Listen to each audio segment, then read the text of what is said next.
Mi madre se rió entre dientes por teléfono desde su resort en Cabo. Tu abuelo es solo viejo, Lacey. La gente mayor se enferma. De fondo, oí a mi hermana gritar. Dile que envíe más dinero. Acaban de rechazar mi tarjeta. Me quedé paralizada frente a la UCI, con el teléfono como un bloque de hielo en la mano. Pero no lo sabían. La lealtad de un soldado no se define por la sangre. Me llamo Lacey Murray. La capa marina de San Diego era un enemigo familiar, un frío húmedo que te cala hasta los huesos. Y estaba ganando la batalla esta mañana. Me paré frente a la casa de mi abuelo, una clásica casa de artesanos de los años 20 en el corazón de North Park, y el silencio fue lo primero que me impactó. No era la tranquilidad apacible de un hogar dormido, era un vacío sombrío y hueco que me hacía sentir mal. Mi bolsa de lona, que aún olía ligeramente a combustible de avión del vuelo de regreso, me pesaba muchísimo en el hombro. La dejé caer al porche con un golpe sordo. Llevaba 6 meses soñando con este momento, imaginando mi regreso. Me había imaginado el fantasma de la risa de mi abuelo resonando en la sala, el aroma intenso y cálido de las galletas de mantequilla de cacahuete que horneaba para mi bienvenida, el zumbido sordo del History Channel que siempre tenía puesto. Esa era la bienvenida que conocía. Pero no había olor a galletas, ni se oía nada del televisor. Extendí la mano y toqué la puerta principal. El pomo de latón estaba frío, casi resbaladizo bajo la palma de mi mano. Pulsé el timbre. La primera vez fue esperanzadora. Un timbre brillante que atravesaba la mañana gris. Esperé. Nada. La segunda vez fue impaciente. Mi pulgar lo mantuvo presionado un poco más. Nada. La tercera fue un golpe sordo que rompió el silencio. Una última admisión de que no vendría nadie. Recorrí el porche con la mirada, como si mi entrenamiento estuviera haciendo efecto. Un felpudo de bienvenida torcido. Un fajo de folletos brillantes y cubiertos de lluvia de una pizzería local metidos en la ranura del correo. Una sola huella de barro cerca de la puerta que no era mía. Estos eran los detalles de una casa abandonada, de una rutina rota. En la Marina, te entrenan para reconocer una amenaza antes de que se anuncie. Mi evaluación interna de amenazas, perfeccionada en salas de inteligencia estériles y en las cubiertas de barcos en movimiento, me gritaba desde el porche del lugar más seguro que jamás había conocido. Lacey, ¿eres tú, querida? La voz me sacó de mis pensamientos.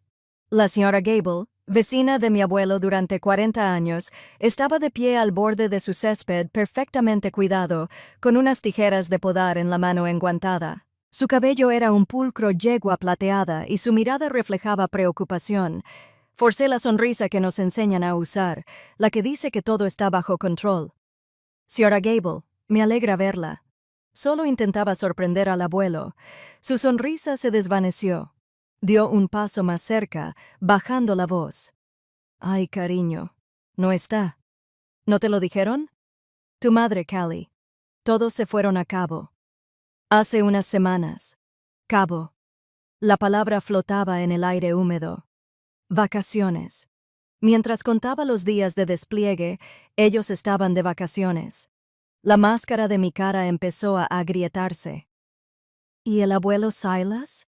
Pregunté con la voz más tensa de lo que quería. Fue entonces cuando su expresión pasó de la preocupación a la lástima, una mirada que desprecié. Lacey, tu abuelo está en el hospital. Scripps Mercy. Fue hace 2 semanas. Vino una ambulancia a buscarlo. El mundo se tambaleó. Scripps Mercy. 2 semanas. ¿Viste lo que pasó? Gable hizo sonar las manos. Las tijeras emitieron un suave sonido metálico. No lo vi, pero sí vi a tu hermano Colin. La ambulancia estaba justo aquí, con las luces encendidas. Le pregunté si todo estaba bien. Hizo una pausa, mirando sus rosas como si le avergonzara lo que iba a repetir. Él simplemente miró por la ventana, se encogió de hombros y me dijo, probablemente solo sea el drama de siempre del viejo, buscando atención. Luego se subió a su coche y se fue. La sangre en mis venas se convirtió en aguanieve. El drama de siempre. buscando atención. Las palabras no eran solo despectivas, eran un veredicto, un juicio sobre un hombre que les había dado todo. Esto no era olvido, esto era malicia, esto era crueldad servida fría e informalmente un martes por la mañana. Le di las gracias a la señora Gable, con la voz como si fueran desconocidos para mí, y saqué mi teléfono. La señal era débil, una barra parpadeaba, un problema típico del cañón de San Diego. Llamé a mi madre, Sarafina, y me desvió directamente a un alegre mensaje de voz pregrabado que me informaba que estaba fuera del país. Llamé a mi hermana, Callie, 2 veces, y luego se cortó. Nada. Y entonces, como por obra de un destino oscuro y retorcido, una notificación iluminó mi pantalla. Instagram, no era una foto. Era un video, brillante y saturado por la luz del sol filtrada por el resort. Mostraba a mi hermana Callie, con el rostro radiante, los ojos cerrados y una risita de alegría mientras un empleado del resort, aún sin forma, le masajeaba los pies. Estaba descansando junto a una piscina infinita, con una copa de margarita medio vacía sudando a su lado. Podía oír la risa de mi madre de fondo, y entonces llegó la brutal puntuación final. El pie de foto escrito a continuación. La escena empalagosamente alegre. El domingo de autocuidado lo merecía. Un interruptor se activó en mi interior. No fue un grito, ni lágrimas, sino un silencio sepulcral y gélido. El tipo de silencio que precede a una tormenta. Todo el dolor, la conmoción, la preocupación, todo se concentró en un punto de ira en mi pecho. Miré al conductor del Uber que acababa de detenerse en la acera con la ventanilla bajada. Mi voz era plana, desprovista de toda emoción, una orden. Era la voz del suboficial Murray, no la de una nieta. Hospital Scripps Mercy. Ahora, el aire estéril y climatizado de Scripps Mercy era completamente distinto del frío húmedo del exterior. Olía a antiséptico y a algo vagamente parecido a cera para pisos, un aroma que inmediatamente te hace un nudo en el estómago y te indica que has cruzado el umbral hacia un lugar de crisis silenciosa. Me encontraba en la recepción principal, con el zumbido impersonal de las luces fluorescentes zumbando en el techo. Mi uniforme parecía una armadura rígida e inútil para una batalla para la que no estaba preparada. Una enfermera de mirada cálida y amable, con una etiqueta con el nombre María, levantó la vista de su ordenador. ¿Puedo ayudarle, suboficial?, preguntó, con una mirada respetuosa fija en mi uniforme. Vine a ver a Silas Vance, dije con voz firme. Era lo único que sentía. Los dedos de María tecleaban en el teclado. Los suaves clics resonaban en el silencioso vestíbulo. Una pequeña arruga se dibujó entre sus cejas. Me devolvió la mirada. Su expresión se suavizó con algo que parecía compasión profesional, una mirada que ya empezaba a odiar. Claro, está en la UCI, 3er piso. Pero, señorita Murray, empezó, bajando la voz. Es la primera visita que ha tenido. Ingresó hace 2 semanas. Las palabras fueron pronunciadas en voz baja, pero fueron como un golpe físico. Primera visita, 2 semanas. La rabia fría del viaje en coche se transformó en una vergüenza ardiente que me subió por la nuca. La vergüenza no era para mí, era por el nombre que llevaban mi madre y mi hermana, un nombre que ahora mismo arrastraban por el barro en algún resort de lujo en México. Solo pude asentir con fuerza.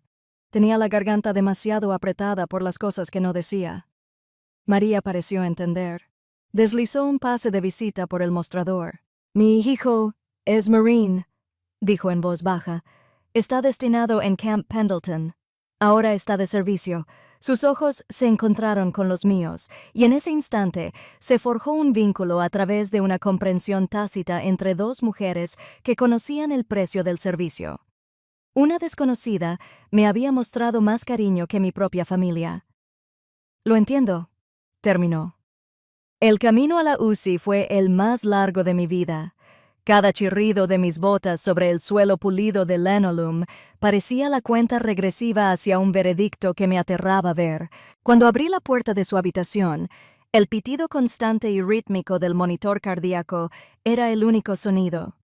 La habitación estaba en penumbra, con las persianas bajadas para protegerse del sol de la tarde, y allí, en el centro de todo, estaba mi abuelo. Parecía tan pequeño en la cama del hospital, engullido por las sábanas blancas y enredado en una maraña de tubos y cables. Su piel tenía un brillo pálido y ceroso.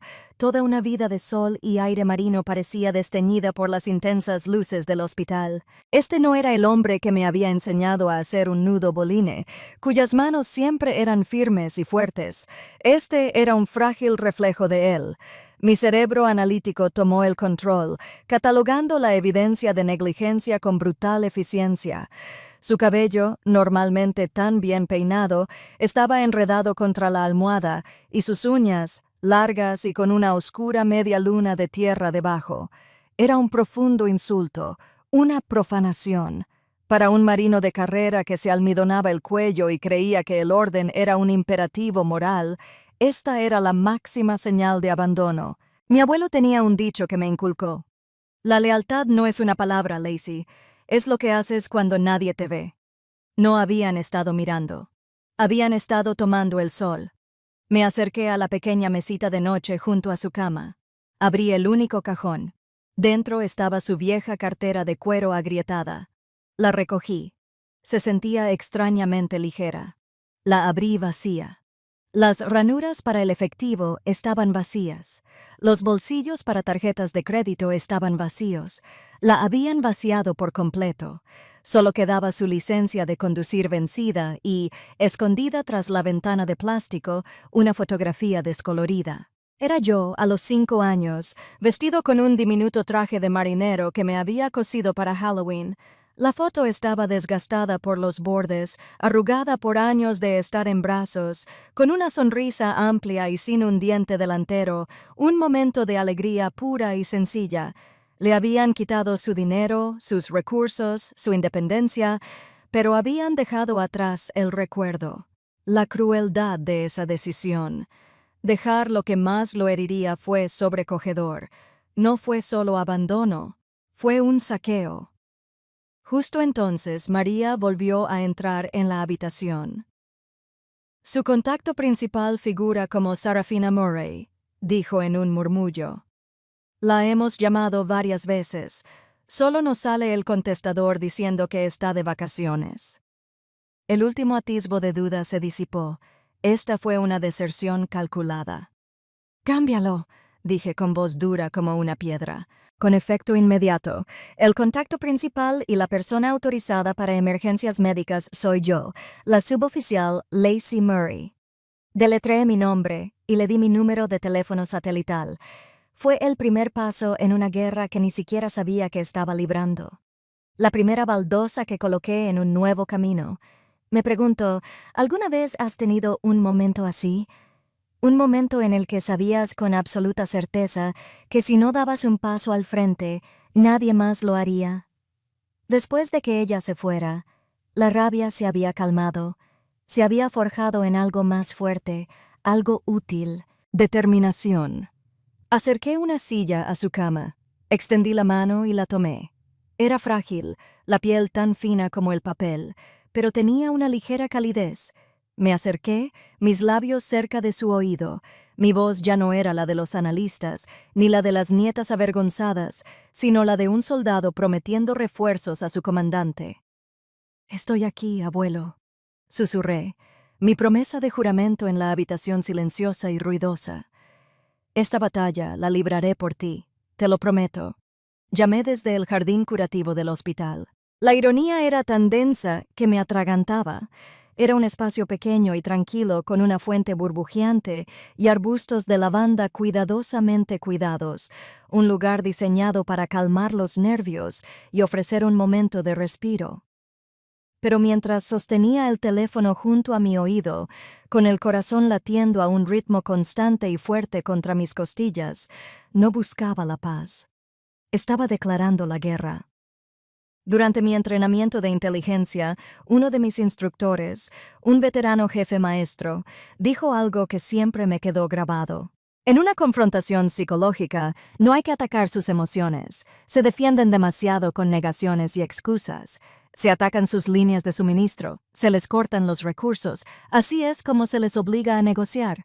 En ese momento, su línea de suministro era una cuenta bancaria conjunta financiada con mi paga de despliegue y estaba a punto de cercenarlo con precisión quirúrgica. La videollamada se conectó.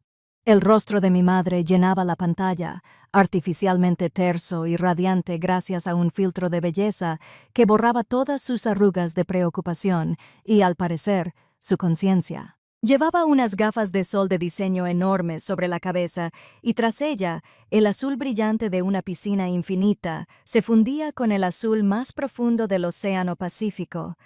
Llevaba un cóctel en la mano con una sombrilla rosa brillante, una caricatura perfecta de la dichosa ignorancia. «Lacey, cariño», trinó, con una voz melosa y falsamente feliz. «Has vuelto. Madre mía, qué sorpresa. ¿Por qué no me lo dijiste? Te habría esperado en el aeropuerto. ¿Sabes que lo habría hecho?» La acusación fue inmediata, posicionándome como el culpable de arruinar su perfecta narrativa bañada por el sol. La miré a la imagen curada de lujo despreocupado y no dije nada. Dejé que el silencio se extendiera, convirtiéndose en una pesada presencia acusadora, viajando a través de kilómetros de cable de fibra óptica desde un jardín estéril en San Diego hasta un lujoso resort en Cabo. Pude ver su reflejo en la pantalla de mi teléfono. Mi rostro estaba pálido y sombrío. El contraste era sorprendente. Su sonrisa se desvaneció por un instante. La máscara se deslizó. «Bueno, ¿no vas a decir nada? Te ves muy seria». Mantuve la voz plana, sin emoción. Una simple declaración de hechos. El abuelo está en la UCI. Hospital Scripps Mercy. La perfección filtrada en la pantalla se disolvió. La sonrisa se desvaneció por completo.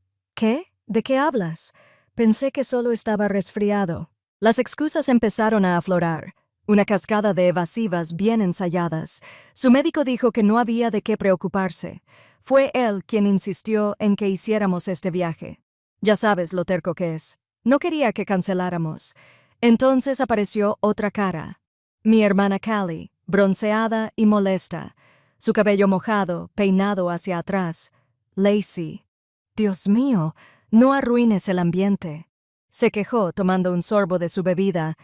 «Estamos tratando de desestresarnos. Necesito recargar mi energía positiva después de un año tan volátil. No tienes idea de lo que hemos pasado.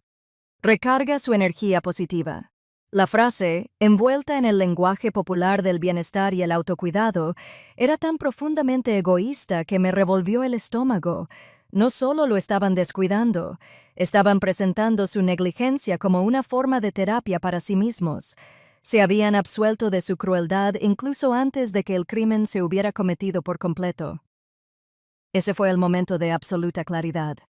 La parte de mí que aún albergaba una pequeña esperanza de que todo esto fuera un terrible malentendido, simplemente se evaporó. Mi voz al hablar era fría y cortante como hielo picado. «Disfrútalo», dije. «Es el último viaje que harás con mi dinero».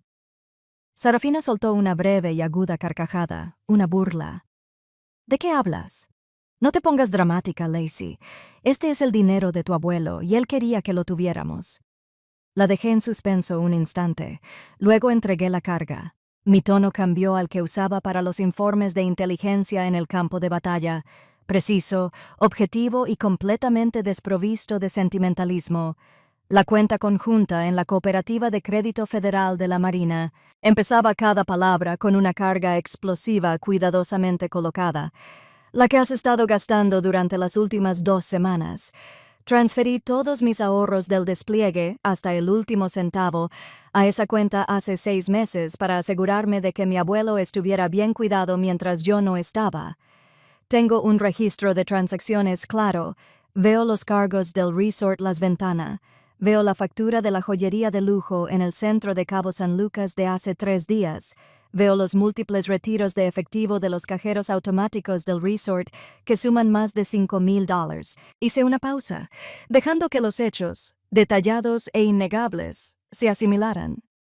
¿De verdad creían que una analista de inteligencia no rastrearía su propio dinero? Sus rostros, con filtros, palidecieron. Por primera vez, vi una conmoción genuina. No remordimiento, ni preocupación por mi abuelo, solo el pánico puro y horrible de dos personas que acababan de ser descubiertas. Sarafina abrió y cerró la boca, pero no emitió ningún sonido. No esperé respuesta. Presioné el icono rojo en la pantalla para finalizar la llamada. El silencio del jardín volvió a invadirme, pero esta vez fue mi silencio, mi victoria. Mi teléfono empezó a vibrar de inmediato, con un temblor frenético en la mano. Rechacé una llamada de mamá, una serie de mensajes rápidos de Key, un torrente de furia e incredulidad digital. ¿Cómo pudiste? Ese dinero es nuestro. Eres una persona horrible. Lo ignoré. Mi pulgar ya se movía con la velocidad de la práctica. Abrí la aplicación de mi banca móvil. Apareció el logotipo familiar de Navy Federal Credit Union. Inicié sesión. Encontré la cuenta conjunta. Congelé todas las tarjetas. Apareció un mensaje. ¿Seguro? Sí. Confirmar. Cambiar la contraseña de la banca en línea. Confirmar. Transferir los fondos restantes a una nueva cuenta individual. Confirmar. Toda la operación tardó menos de 30 segundos. El zumbido en mi mano se detuvo cuando probablemente se dieron cuenta de que habían perdido el acceso. Luego volvió a empezar, con más furia. Silencié mi teléfono y la pantalla se apagó. La batalla acababa de comenzar, pero el primer disparo y la primera victoria fueron míos. Uno de mis instructores en la escuela de inteligencia, un jefe maestro canoso con ojos que habían visto demasiado, solía decir: en una guerra de información, el ganador no es el que tiene más datos, sino el que los tiene mejor organizados. Nunca entres en una confrontación sin tu expediente en orden. Esa noche, tras salir del hospital, tras el silencio estéril y el pitido rítmico de las máquinas, puse en práctica sus palabras. Regresé a casa de mi abuelo, pero ya no la consideraba mi hogar. Era una base de operaciones avanzada. Fui directo a su polvorienta oficina, una pequeña habitación abarrotada de libros de historia naval y maquetas de barcos en vitrinas. Un lugar que antes olía a papel viejo y a tabaco de pipa, ahora solo olía a abandono. No lloré. No me enfurecí. Canalicé todo el dolor y la furia en un propósito frío y metódico. Convertí la oficina en mi sala de operaciones. Con la precisión de un analista que prepara un informe, comencé a recopilar información. Empecé con las pilas de correo sobre el escritorio, las cajas de zapatos llenas de recibos, los archivadores que mantenía meticulosamente organizados con su disciplina militar, facturas de servicios públicos, extractos bancarios, historiales médicos, cartas. Todo era una posible prueba, un hilo en un tapiz mucho más grande y feo. Instalé mi portátil militar reforzado sobre su viejo escritorio de roble y comencé el minucioso proceso de escanear y digitalizar cada documento. Las horas se sucedían. Los únicos sonidos eran el suave zumbido del escáner, el suave clic del teclado y el lejano canto de una sirena en la noche de San Diego. Creé una nueva carpeta cifrada en mi disco duro, protegida con una contraseña larga. Dentro, construí un sistema de archivos codificado por colores para mayor claridad y una evaluación inmediata de amenazas. El verde representaba los ingresos legítimos del abuelo, su pensión de la Marina, sus prestaciones de la Seguridad Social y los pequeños dividendos de las acciones que había comprado en los años 70. El amarillo era para los pedidos financieros de la familia, los correos empalagosos de Kylie pidiendo ayuda con el alquiler, los mensajes de texto de mi madre sobre una reparación de un auto que siempre parecía costar más de lo cotizado, y leer una carpeta que crecía alarmantemente rápido para los gastos sospechosos, los que no tenían una solicitud correspondiente, los que parecían robos. La casa ya no era un lugar de tristes recuerdos. Se había convertido en un arsenal de información y yo era su comandante. Bien entrada la noche, impulsado por el café solo y una ardiente sensación de propósito, me sumergí en los extractos bancarios. Fue entonces cuando descubrí el patrón. Era un sistema de fraude asquerosamente astuto que debieron creer imposible de rastrear, una conspiración familiar de avaricia. Más tarde supe que el término para eso era doble inmersión. Encontré un recibo, un frágil trozo de papel carbón de un puerto deportivo local. Era por un pago en efectivo de $2,000 por la tarifa del amarre de Kalin pagado por mi abuelo. Reconocí su pulcra firma en mayúsculas al pie. Tan solo una semana después, en el extracto bancario encontré una transferencia correspondiente de la cuenta conjunta, la que estaba financiada con mi dinero, a mi madre, Sarafina. La nota contenía 2 palabras: el barco de Kalin. Le habían hecho pagar en efectivo y luego me cargaron el mismo gasto a mi cuenta, quedándose con la diferencia. Fue un descaro. Fue un ataque coordinado contra un anciano crédulo. Abrí una nueva hoja de cálculo de Excel. Llamé al archivo Fraude Sarafina Murray, TSLCX. Con fría objetividad, creé las columnas fecha, cantidad, descripción y enlace a la evidencia. Ingresé la primera partida para la tarifa del amarre. La hoja de cálculo era impersonal, lógica, solo celdas y números. Pero cada fila que añadía era como clavar un clavo más en el ataúd de sus mentiras. La fase final de mi recopilación de información provino del viejo teléfono fijo de su escritorio, el que tenía contestador automático. Presioné el botón de reproducción, la palabra de la máquina, y entonces la voz de mi hermana, dulce como un veneno con miel, llenó la habitación silenciosa. Hola, abuelo, soy yo. Encontré este retiro de meditación que me cambió la vida en Oji. Son solo $1,500 y es una verdadera inversión en mi tranquilidad a largo plazo. Sé que lo querrías para mí. Clic. El siguiente mensaje era de mi hermano Colin. Su voz era entrecortada, molesta. Mira, te dije que no tengo tiempo para llevarte al hospital de veteranos para tu cita. Está al otro lado de la ciudad. Solo pide un Uber. Clic. La evidencia era profunda. Inicié sesión en el correo electrónico de mi abuelo. La contraseña, una simple que le había asignado años atrás. Busqué Cabo. Apareció un correo de mi madre a una agencia de viajes, fechado 2 meses antes. La última línea me dejó helado. Carga el importe completo a la tarjeta registrada. Mi padre acaba de recibir su pensión de veterano. Ni siquiera notará que la han perdido. ¿Alguna vez te has topado con algo así? Una prueba irrefutable que convierte una sospecha en una certeza aterradora. Ese es el momento en que te desplomas. Lo guardé todo. Descargué los archivos de audio de los mensajes de voz. Tomé capturas de pantalla de los correos electrónicos y los mensajes de texto. Mi formación en seguridad de datos fue algo natural.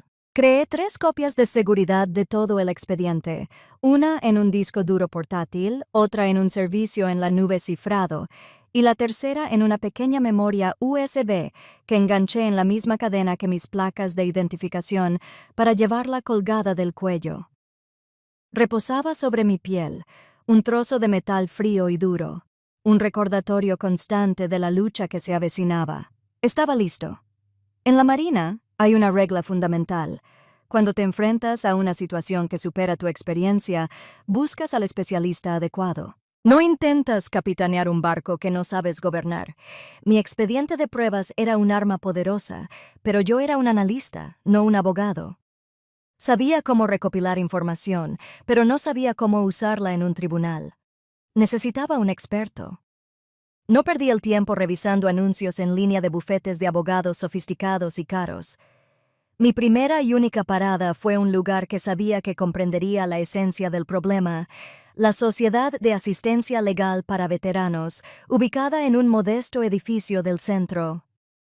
Entré, con mi portátil cargado de expedientes pesado en el bolso, y me senté con un voluntario, un señor mayor de rostro amable y un pin del cuerpo de Marines en la solapa. No le conté la historia emotiva. Le conté los hechos: un veterano condecorado de la Marina, explotación económica por parte de su familia y negligencia que resultó en hospitalización.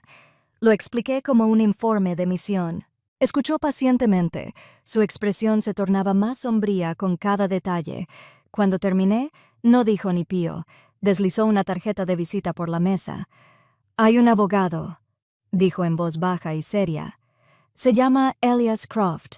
Es joven, pero es un perro de casa cuando se trata de casos de maltrato a ancianos, sobre todo con veteranos». Dio un golpecito a la tarjeta. «Él no lucha por dinero, suboficial. Lucha porque es lo correcto. Esperanza».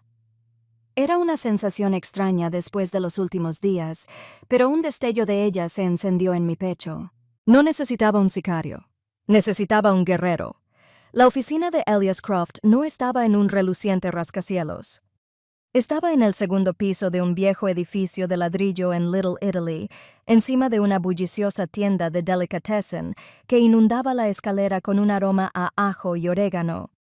La oficina en sí era funcional, abarrotada de libros de derecho y cajas de archivos, sin arte sofisticado ni vistas panorámicas de la ciudad. Era un lugar de trabajo, no de prestigio. El propio Elias Croft armonizaba con su entorno. Era un hombre de unos 40 y pocos años, con una mirada aguda e inteligente que parecía no perderse nada, y un apretón de manos firme y sensato. Llevaba una camisa impecable, remangada hasta los codos, listo para la pelea.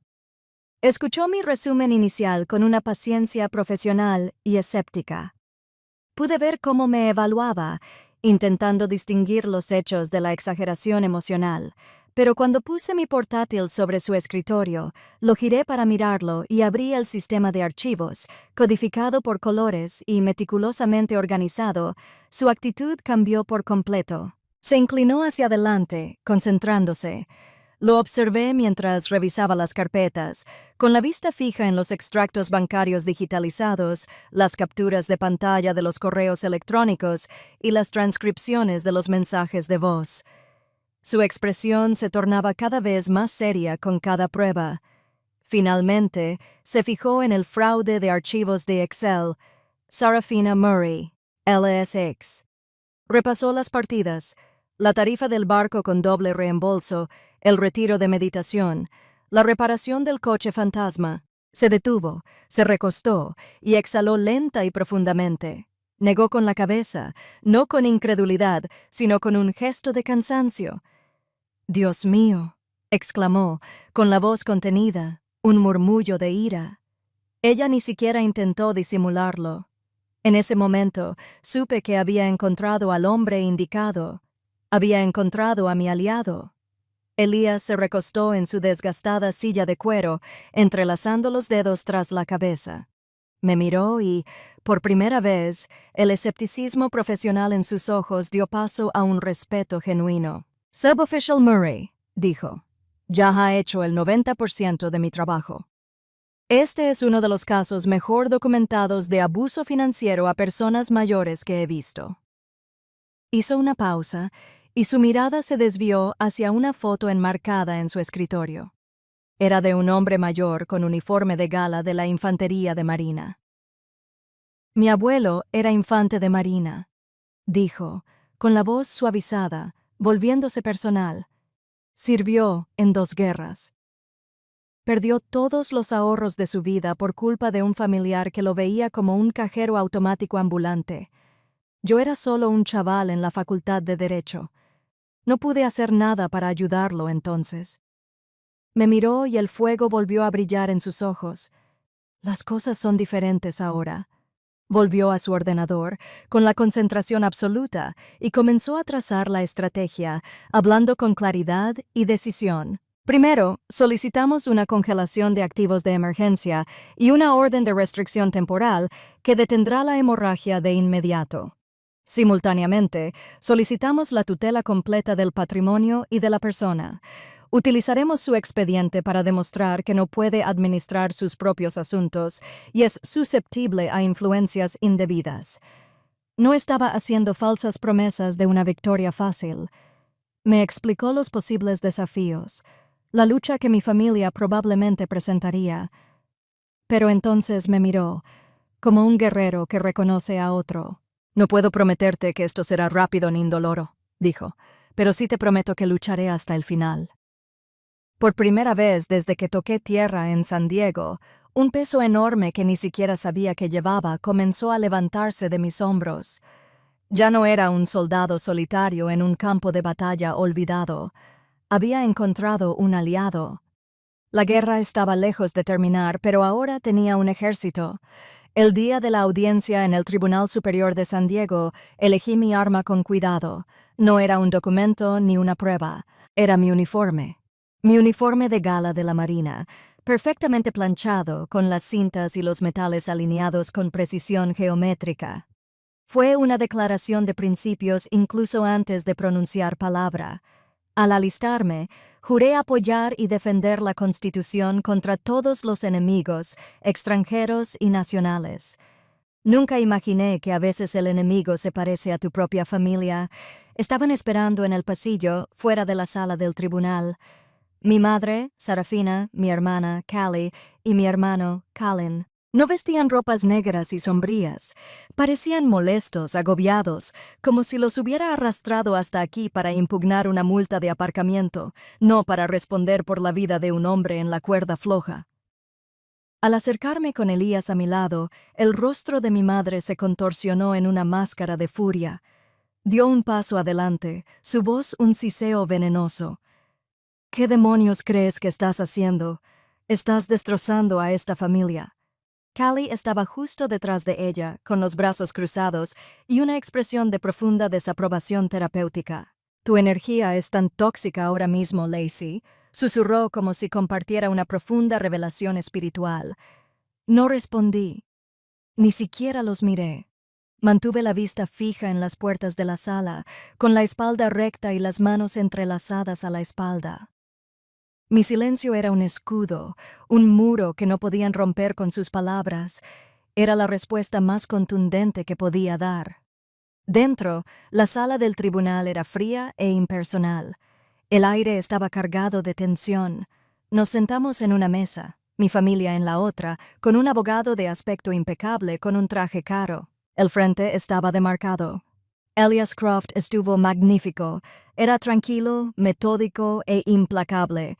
Presentó nuestro caso no como un drama familiar, sino como un delito financiero. Usó un proyector para mostrar las pruebas en una pantalla grande para que el juez las viera. Una a una, aparecieron las pruebas, y los extractos bancarios brillaban con los cargos de cabo. La hoja de cálculo de Excel con código de colores que detallaba el plan de doble inmersión, las capturas de pantalla de las publicaciones de Instagram de Callie, con la etiqueta «merecía». El abogado de mi familia intentó oponerse para inventar un argumento. Su señoría, estos fueron simplemente regalos, argumentó con voz suave y apaciguadora. El señor Vance es un hombre generoso que ama a su familia. Su nieta, la suboficial Murray, ha estado ausente la mayor parte del tiempo debido a su carrera militar. Simplemente no comprende las cargas diarias que mis clientes soportan al cuidar a un padre anciano. La palabra ausente pretendía ser un puñal para retratarme como desagradecido y desatendido. Sentí un arrebato de ira, pero Elias mantuvo la calma. «Una carga, dices», respondió Elías con una voz peligrosamente baja. Se giró hacia su abogado. «Entonces quizás puedas explicar este acto de cuidado en particular». Presionó un botón. Un reproductor de audio digital se conectó a los altavoces del tribunal. Y entonces la voz de Callan llenó la silenciosa sala, fría y desdeñosa. «Mira, te dije que no tengo tiempo para llevarte al hospital de veteranos para tu cita. Está al otro lado de la ciudad. Solo pide un Uber». Un silencio sepulcral invadió la sala. El astuto abogado palideció. Colin se hundió aún más en su silla, con el rostro enrojecido por el maquillaje. El juez, Un hombre de rostro severo y cabello plateado miró a Callan por encima de sus gafas, con expresión indescifrable, pero sin la menor impresión. El archivo de audio era un disparo limpio e innegable. Cuando llegó mi turno, me puse de pie frente al juez. Sentía el uniforme pesado sobre mis hombros, un manto de responsabilidad.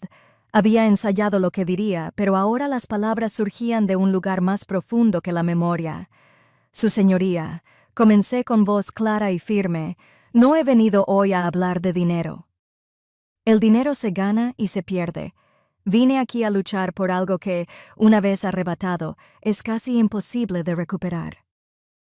La dignidad de un hombre. Miré a mi familia. Se negaron a mirarme a los ojos. El consejo opositor me ha descrito como ausente. Tiene razón. Estuve ausente. Estuve ausente mientras servía en un destructor en el Golfo Pérsico. Estuve ausente durante las reuniones informativas de inteligencia en Sicilia. Estuve ausente mientras mi abuelo, un hombre que también vestía uniforme para este país, era sistemáticamente despojado de sus recursos y su autoestima por quienes deberían haber sido sus más firmes defensores. Mi voz se hizo más fuerte, imbuida de una convicción que me venía de lo más profundo. Mi ausencia no fue abandono, su señoría. Mi ausencia fue servicio, un concepto cuyo significado mi familia parece haber olvidado. No estoy aquí buscando venganza. Estoy aquí buscando responsabilidad. Estoy aquí para asegurar que el hombre que me enseñó el significado del honor y la lealtad sea tratado con el honor y la lealtad que se ha ganado con creces. Terminé y me senté. El silencio en la sala era absoluto. El juez bajó la mirada al expediente y luego a mí. Su mirada no era de lástima, sino de profundo respeto. Carraspeó. El fallo fue rápido y contundente. Concedió la tutela de emergencia, poniendo la persona y el patrimonio de mi abuelo bajo mi protección legal temporal. Otorgó la orden de alejamiento, congelando todos los bienes. Fue una victoria total. Al salir de la sala, mi familia estaba desorganizada, reunida con su abogado. Por primera vez se veían exactamente como eran, derrotados. Ganar en el tribunal se sentía como una victoria distante y vacía. La batalla que había ganado era de papeleo y argumentos legales, pero la verdadera guerra, la que libraba contra el tiempo y los órganos debilitados, era una batalla que estaba perdiendo. La victoria legal no podía reparar un cuerpo destrozado. Hay una oración a la que la gente a veces recurre, la oración de la serenidad. Dios, concédeme la serenidad para aceptar lo que no puedo cambiar, el valor para cambiar lo que sí puedo y la sabiduría para reconocer la diferencia.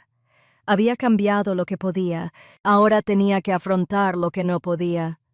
Mi mundo se redujo a las 4 paredes de su habitación en la UCI. La ira y la lucha se disiparon en mí, reemplazadas por una concentración silenciosa y singular. Mi familia, su traición, el juicio. Todo se desvaneció en un ruido de fondo. Lo único que importaba era el hombre en la cama. Pasaba mis días en un sillón desgastado, cerca de él. Le leía sus libros de bolsillo favoritos, con las esquinas dobladas, de Louis Vuitton, las aventuras de vaqueros rudos y estoicos agentes de la ley en el viejo oeste. Le describía los puertos que había visitado, los bulliciosos mercados de Nápoles, la austera belleza volcánica de Islandia, intentando acercar el mundo a su cabecera. Me convertí en su tutora en el sentido más estricto. Aprendí los horarios de la enfermera. Les ayudé a cambiarlo de lugar. Le lavaba la cara suavemente con un paño tibio cada mañana y me aseguraba de que siempre estuviera bien afeitado y peinado. La indignidad de su anterior negligencia era un insulto que estaba decidida a borrar. Estaba reclamando su honor, un pequeño y silencioso acto a la vez. No pensaba en mi madre, pues no existían en este espacio tranquilo y sagrado. Mi universo entero era el pitido constante del monitor, el suave siseo del oxígeno y la sensación de su mano en la mía. La enfermera, María, se convirtió en mi compañera silenciosa en esta vigilia. Aparecía con una taza de café caliente por la mañana o un simple sándwich de pavo con pan de centeno por la tarde y lo dejaba sobre la mesa sin decir palabra. Sus pequeños gestos de bondad eran un salvavidas, un silencioso reconocimiento a mi solitaria vigilancia. Entonces comprendí que en nuestros momentos más oscuros, la luz más brillante a menudo proviene de las fuentes más inesperadas. La compasión de un desconocido puede sentirse más como un familiar que como un miembro de la propia familia. Unas semanas después de la audiencia, el médico me dijo que su cuerpo empezaba a fallar. La noticia no me sorprendió, sino que fue una dura verdad final. Esa tarde, estaba en medio de un reportaje sobre un tenso enfrentamiento en un salón polvoriento cuando vi que sus párpados se cerraban. Abrió los ojos y me miró. Durante semanas, su mirada había estado distante, perdida en la niebla de la medicación y la enfermedad, pero ahora estaba clara. Me conocía. Sus ojos, del mismo azul profundo del Pacífico en un día despejado, estaban lúcidos.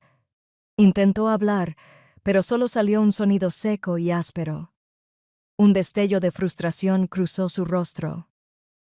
«Tranquilo, abuelo», susurré, inclinándome más. «Tranquilo, estoy aquí». Levantó la mano, la que yo sostenía. Temblaba por el esfuerzo. Luego me apretó la mano. 1, 2, 3 veces. Era nuestra señal, un lenguaje silencioso que compartíamos desde pequeña, sentada en su regazo. Era su forma de contarme un secreto, de calmar un miedo infantil, de decirme buenas noches. 3 apretones. Te quiero. La maldición que había construido dentro de mí, la que había contenido semanas de lágrimas no derramadas, finalmente se rompió. Un sollozo ardiente y silencioso se me escapó y las lágrimas corrieron por mi rostro. Le devolví el apretón de mano tal como me había enseñado. 1, 2, 3. Yo también te quiero, abuelo, dije con voz ahogada. Era nuestra despedida, toda una vida de amor comunicada en 3 tenues pulsaciones de una mano débil. Esa noche, María me dijo con dulzura que no tardaría. Me preguntó si quería que se quedara. Negué con la cabeza. Tenía que aguantar esta vigilia sola. Me senté junto a su cama, tomándole la mano, mientras el hospital se sumía en el silencio a nuestro alrededor. Ya no lloraba. Las lágrimas habían desaparecido, reemplazadas por una profunda sensación de paz. Le hablé en voz baja y firme, no de vaqueros ni de batallas legales, sino del mar. Le conté historias de los grandes buques de guerra en los que había servido, los destructores y los portaaviones. Describí el olor a rocío salado en una mañana fría, el profundo sonido resonante de las olas contra un casco de acero, el horizonte infinito al atardecer. Llevé el océano que amaba a esa habitación estéril y sin salida al mar. Poco después de la medianoche, en la quietud más profunda de la noche, sentí un cambio. Su respiración, que había sido superficial, se volvió aún más ligera, y luego, con un último suspiro suave, se detuvo. El pitido rítmico del monitor a mi lado se apagó, reemplazado por un tono único e interminable. Me quedé allí sentada, en un repentino silencio absoluto, simplemente agarrando su mano. Se había ido. Después de que el médico de guardia hiciera el anuncio oficial y María ofreciera sus condolencias en voz baja, pedí unos minutos más a solas y me quedé 1 hora más. Le alisé con cuidado el cuello de su pijama de hospital y le aparté el cabello canoso de la frente. No había muerto solo en una casa abandonada. No había muerto en la indignidad. Había muerto en los brazos amorosos de un compañero marinero, con todo el honor y la dignidad que tanto merecía. Enterramos a mi abuelo en el Cementerio Nacional de Fort Rose, en una ladera verde con vistas al Océano Pacífico. Era un día claro y brillante en San Diego, de esos que más le gustaban. El cielo era de un azul brillante y doloroso. Mi familia no estaba allí. Su ausencia fue una última y silenciosa confesión de su carácter. En cambio, los asistentes eran un grupo pequeño y estoico. Allí estaba la señora Gable, de la casa de al lado, con el rostro desencajado por una genuina tristeza. Allí estaba María, la enfermera de Scripps Mercy, que había venido en su día libre, y había media docena de ancianos con la espalda un poco encorvada, pero con los hombros aún rectos, con gorras de veteranos de guerra y con decoraciones descoloridas en sus viejas chaquetas. Eran sus amigos, sus compañeros de armas. Uno de ellos, un hombre llamado George, se me acercó antes del servicio. «¿Sabes? Tu abuelo era un buen hombre», dijo con la voz ronca por la edad. «En el 82 me despidieron del astillero. No podía pagar la hipoteca. Silas se enteró y me llegó un cheque en el buzón, sin ninguna nota. Nunca dijo ni una palabra al respecto. Tu abuelo era el tipo que siempre aparecía, incluso cuando no se lo pedías». Vestido con mi uniforme de gala, pronuncié el panegírico. No hablé de traición ni de abandono. No mencioné el juicio ni el dinero. Hacerlo habría sido darles poder en este espacio sagrado. En cambio, hablé de él. Hablé del hombre que me enseñó que el honor no es una palabra que se dice, sino algo que se hace, que la lealtad es un verbo.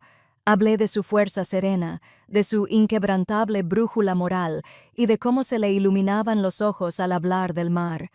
Tras el eco de la salva de fusil por las colinas y el toque de trompeta, la guardia de honor se acercó.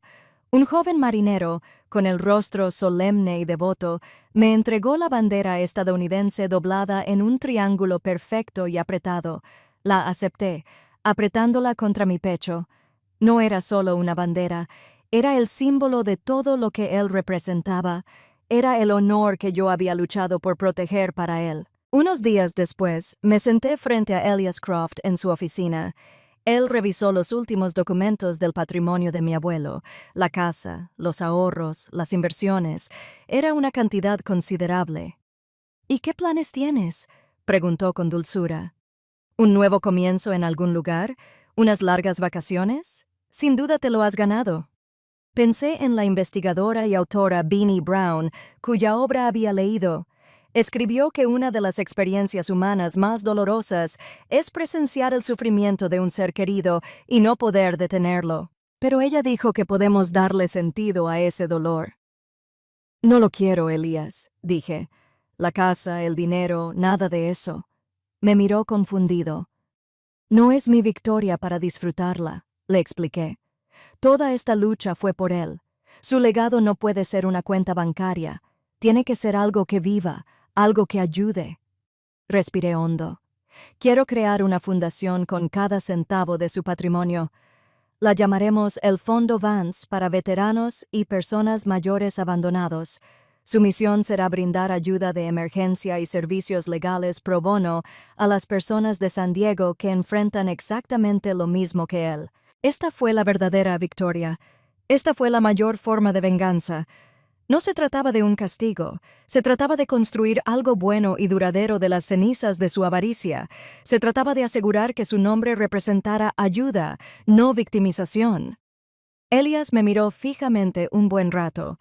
Su profesionalismo de abogado se desvaneció y solo me miró como amigo, con los ojos llenos de profunda admiración. «Ese», dijo en voz baja, «es el mejor homenaje que he escuchado».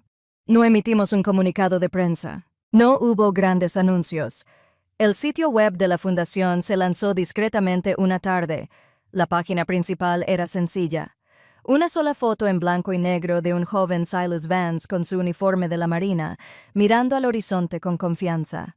Debajo, una sola línea de texto que servía como declaración de principios. Algunos héroes se quedan atrás. Ya no. Unos días después, sentado en la tranquilidad de la antigua oficina de mi abuelo, recibí una notificación por correo electrónico en mi portátil. El asunto decía, «Ayuda para mi padre». Era de una mujer cuyo anciano padre, veterano de Vietnam, estaba siendo explotado económicamente por su hermano. Escribió que se sentía impotente y sola y que había encontrado nuestro sitio web durante una búsqueda desesperada a altas horas de la noche. Leí su historia y sentí un dolor familiar. Pero esta vez, el dolor no venía acompañado de impotencia, venía acompañado de propósito.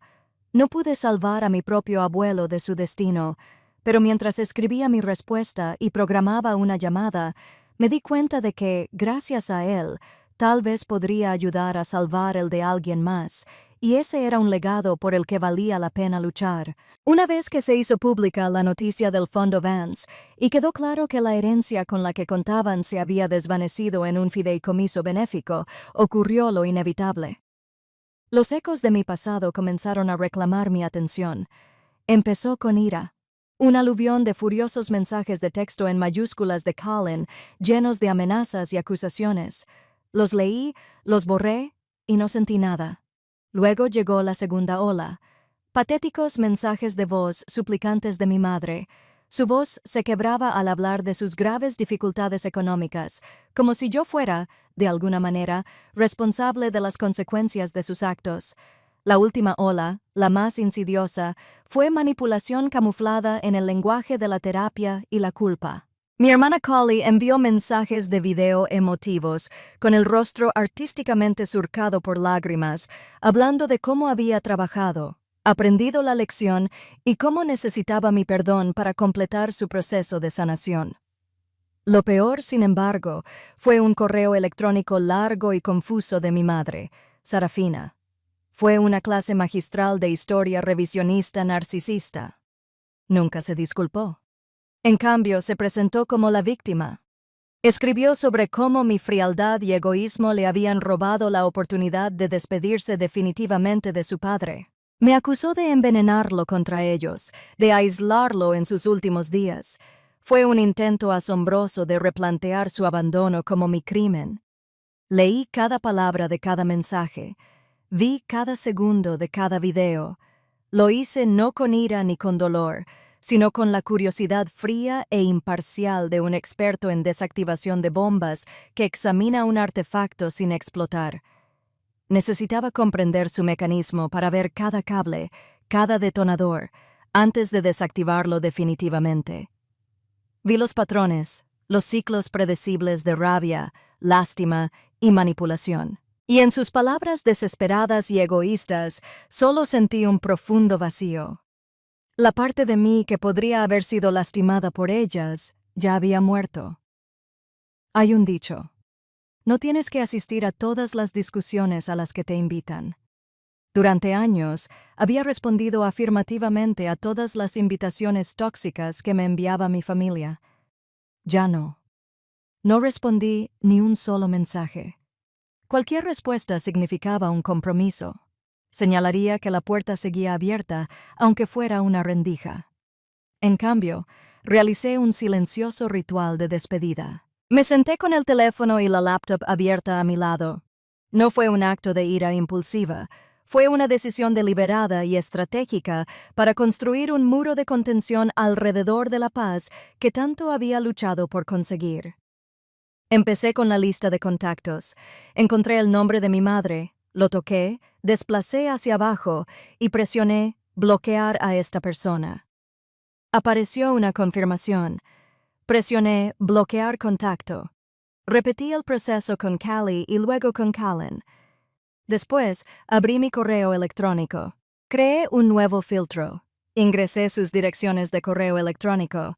Para la acción, seleccioné eliminar y también aplicar filtro a las conversaciones coincidentes. Con un último clic, décadas de correos electrónicos dolorosos, exigentes y manipuladores desaparecieron de mi bandeja de entrada y no volvieron a entrar. Finalmente, recurrí a las redes sociales. Uno a uno, bloqueé sus perfiles en todas las plataformas. Fue una amputación digital, un corte limpio y definitivo. Con cada clic, sentía que se me quitaba un peso de encima. Estaba recuperando mi espacio, mi silencio, mi cordura. Finalmente comprendí que la familia no es una cadena perpetua. Puedes elegir quién tiene acceso a ti. Esa noche, trabajaba hasta tarde en la fundación, cuya sede estaba en la antigua casa de mi abuelo.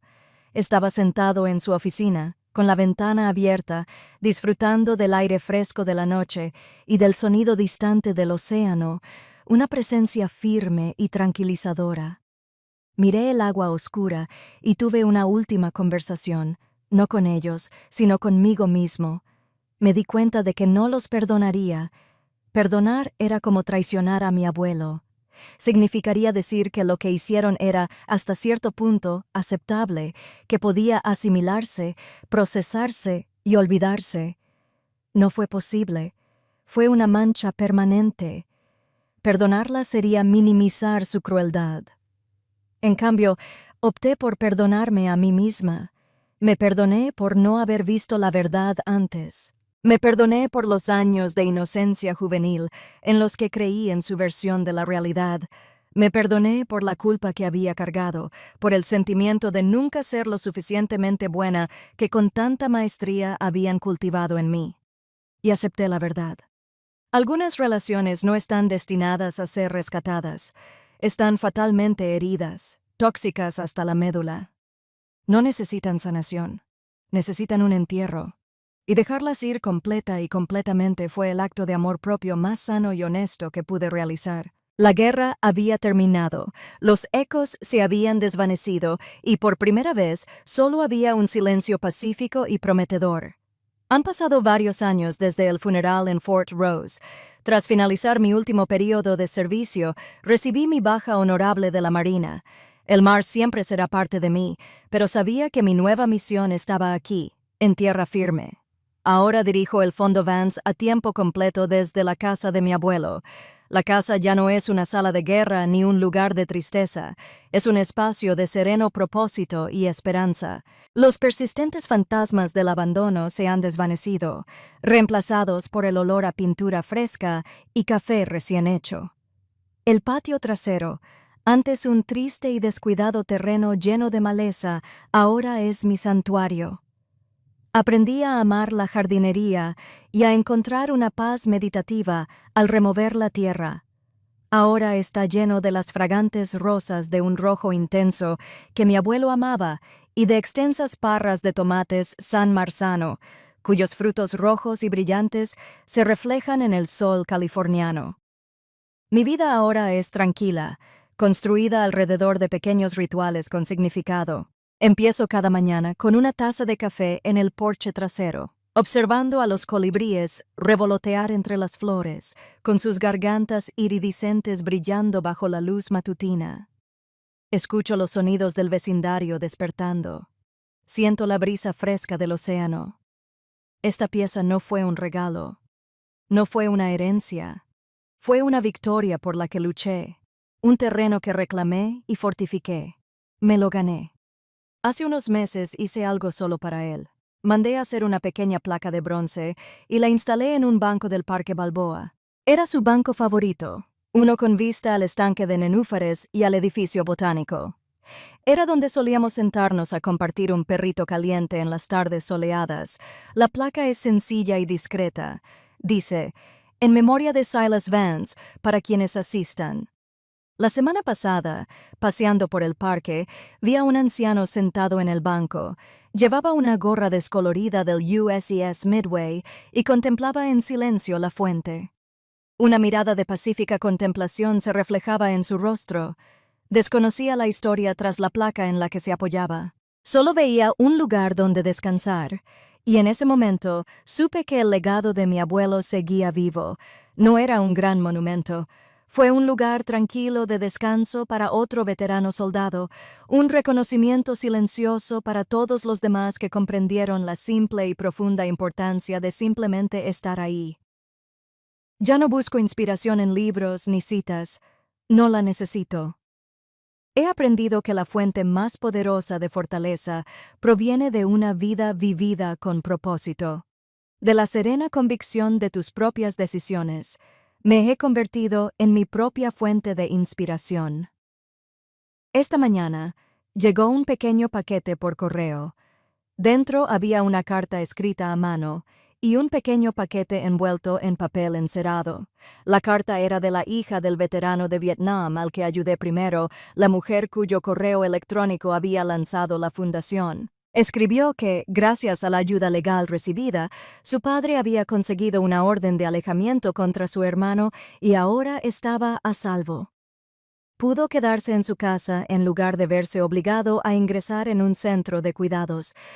Al final de la carta, escribió: «Quería que comieras esto. Es su propia receta». Abrí el paquete. Dentro había media docena de galletas de avena con pasas, aún blandas.